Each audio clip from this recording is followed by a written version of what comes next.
Hey guys, this is Jay Mills for Chalk Talks. Recently, I watched and listened in shock and disbelief at the manner in which one staff member exited the company where they had been employed. I was grateful they weren't one of my coworkers, but I was still disappointed that this individual undermined the leadership of the organization where they once faithfully served. This person didn't just strike the match that would partially burn a bridge, they set it ablaze. It was a scorched earth policy that left smoldering embers for all to see. Who among us has agreed with every decision made by those to whom we report? Leadership is not easy. Moses himself at one point said, and I quote, "They are almost ready to stone me." In 1 Samuel 30 verse 6, we read that the people spoke of stoning David as well. There are a few coaching points each of us should remember before we cast that first stone or strike a match. Coaching point number 1. Loyalty extends after the paycheck ends.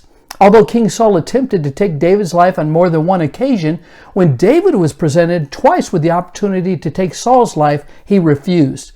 This man after God's own heart was no longer in the king's service, and the king certainly had done nothing to deserve such honorable treatment, but David extended mercy nonetheless. I cannot help but think that David's actions elevated his stature in the eyes of those he led as well. Succinctly put, loyalty makes a person attractive.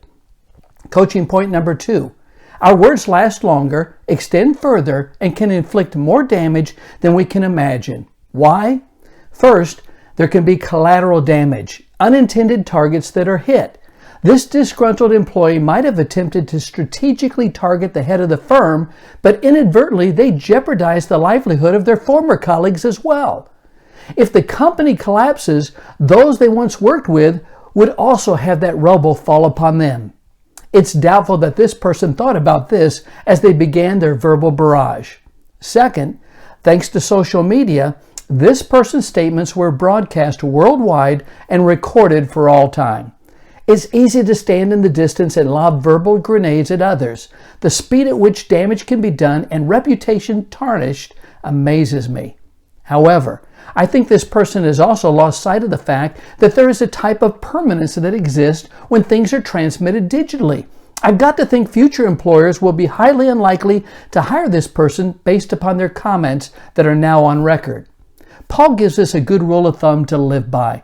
Do not use harmful words, but only helpful words, the kind that build up and provide what is needed so that what you say will do good to those who hear you. Coaching point number 3. We set a standard for ourselves when we set the bar for others.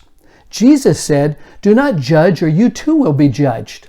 When we point a finger, we must remember that 3 point back at us. If we have something to say, let's say it appropriately and privately. Our motive should be to assist and not destroy. Coaching point number 4, forgive. I have worked for many individuals during the course of my professional career, and they all have one thing in common. They're not perfect. Colossians states this, "Make allowance for each other's faults, and forgive anyone who offends you.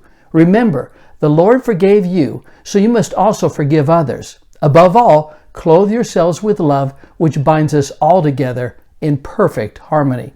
To forgive means to not air dirty laundry. As Alexander Pope said, to err is human, to forgive is divine. Let me conclude with a poem I memorized years ago. I saw a group of men in my hometown, a group of men tearing a building down. With a heave and hoe and a mighty yell, they swung a beam and the sidewall fell. And I said to the foreman, "Are these men skilled? The type you'd hire if you wanted to build?" And he laughed and replied, "Why no indeed, common labor is all I need, for I can tear down in a day or two what it took a builder 10 years to do." And I thought to myself as I walked away, which of these roles do I wish to play? Am I the type that is carelessly tearing down as I make my way foolishly around? Or am I the type that will build with care in hopes that my community will be glad that I'm there?